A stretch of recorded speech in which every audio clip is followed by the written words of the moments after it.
Imagine standing inside a dimly lit medieval court in 12th century imperial China. Around you, a man's life hangs completely in the balance. The judges sit high on elevated benches, staring down at the accused through thick, terrifying, jet-black plates of smoky quartz. You cannot see their eyes. You cannot read their gaze. You have no idea if they are feeling mercy, hatred, or absolute indifference. These darkened stones were never meant to block the burning heat of the sun. They were designed to block something far more terrifying: human emotion. They were built to transform mortal men into unreadable, godlike arbiters of execution. What began as a tool of psychological intimidation, deception, and secrecy eventually evolved into the ultimate global symbol of cool. This is the hidden, dark, and billion-dollar story of sunglasses.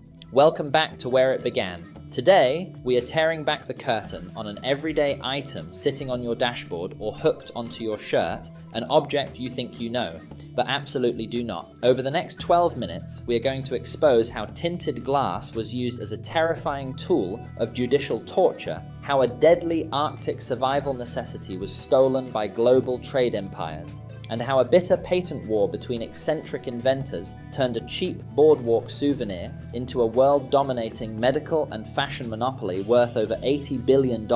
You will never look through a pair of dark lenses the same way again. Lock in, hit subscribe, and let us trace this dark lineage back to the very beginning. Long before high-fashion luxury brands slapped gold logos onto plastic frames, tinted eyewear was not a luxury fashion statement. It was a brutal tool for absolute physical survival in some of the most unforgiving, frozen landscapes on Earth. To understand where this story truly begins, we must travel back over 2,000 years into the brutal, ice-locked wilderness of the North American Arctic. The prehistoric Inuit, Thule, and Bering Sea cultures faced a silent, blinding enemy every single spring: snow blindness or solar keratitis. When high-altitude ultraviolet rays bounce off vast sheets of fresh snow, they literally burn the exposed outer cornea of the human eye. The pain is described as having coarse sand constantly rubbed directly onto your bare eyeballs, accompanied by total, agonizing, temporary blindness.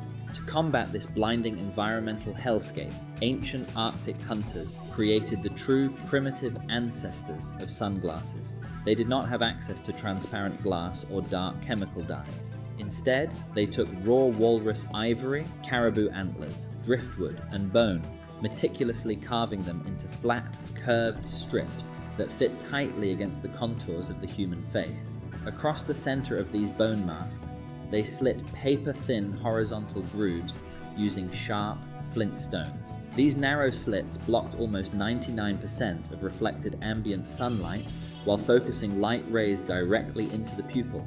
It was a primitive, brilliant form of mechanical polarization born out of pure desperation. Simultaneously, thousands of miles away in the humid Mediterranean, the Roman Empire was experimenting with its own extravagant, terrifying version of eye protection. Ancient historical accounts written by Pliny the Elder reveal that the tyrannical Emperor Nero would sit in his imperial box at the Colosseum, watching gladiators butcher each other on the sun-drenched arena floor. To reduce the scorching Mediterranean glare and soften the sight of spilling blood, Nero held massive, hand-cut concave emerald stones over his eyes. While the common folk went blind under the blazing sun, the elite ruled behind gem-tinted glass. As ancient trade routes began to weave the world together, darkened lenses migrated out of the icy wilderness and imperial palaces, transforming directly into tools of political power and psychological war. By the 12th century, the technology had taken a dark, sinister turn in East Asia. In the magistrate courts of Song Dynasty China, dark glasses were officially weaponized by the legal system. Artisans harvested raw slabs of smoky quartz, a dark, semi-precious mineral found in mountain veins, and painstakingly ground them down into thick, heavy, round lenses. But these lenses did not correct vision, nor were they worn outdoors to block the sun. Chinese judges wore these pitch-black quartz glasses indoors during brutal interrogations and criminal trials. The goal was pure psychological intimidation. By hiding the judge's eyes completely behind opaque black stone, the accused could never read their reactions, guess their thoughts, or determine if a confession was working. It created an impenetrable wall of detachment, turning human interrogators into cold, emotionless statues of absolute state authority.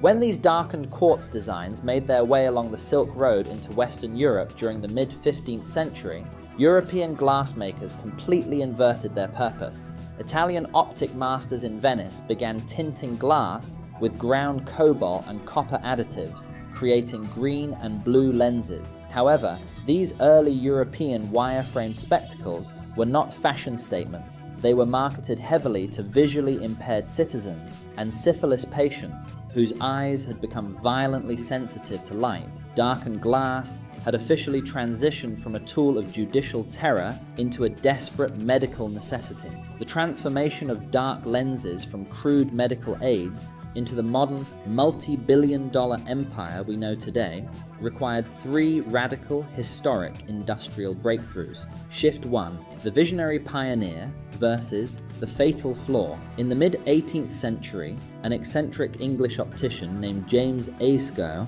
made a radical, controversial claim. He asserted that clear glass spectacles were actually destroying human eyesight by allowing harsh, white light to overwhelm the optic nerve. Ayscough began meticulously crafting spectacles fitted with deep blue and green tinted glass lenses.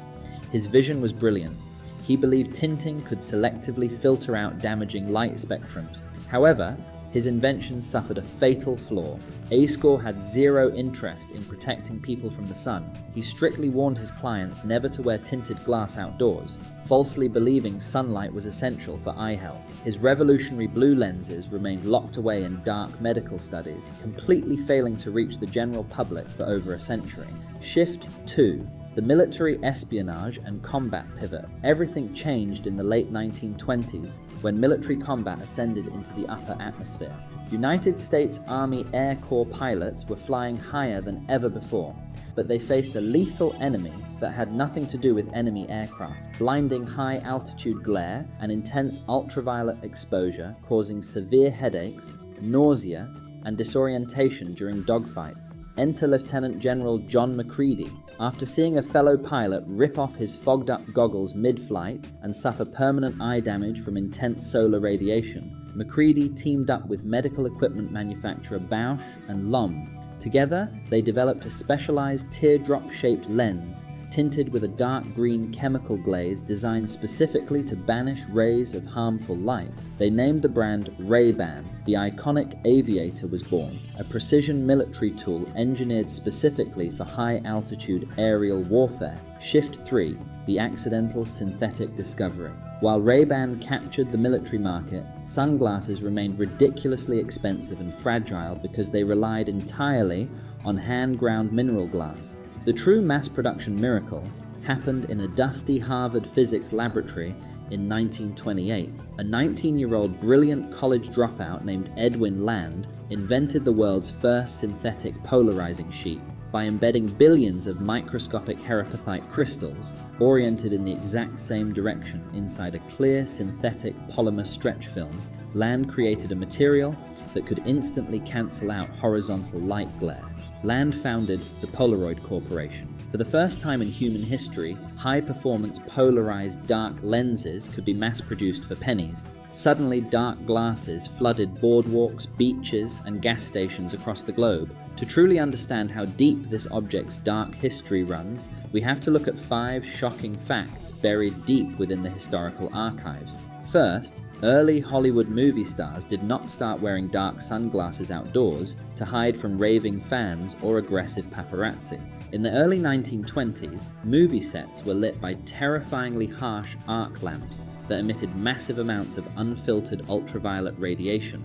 Actors developed a painful, chronic medical condition known as Klieg eye, leaving their eyes bloodshot, swollen, and painfully sensitive to daylight. Sunglasses were literally medical bandages for damaged movie stars.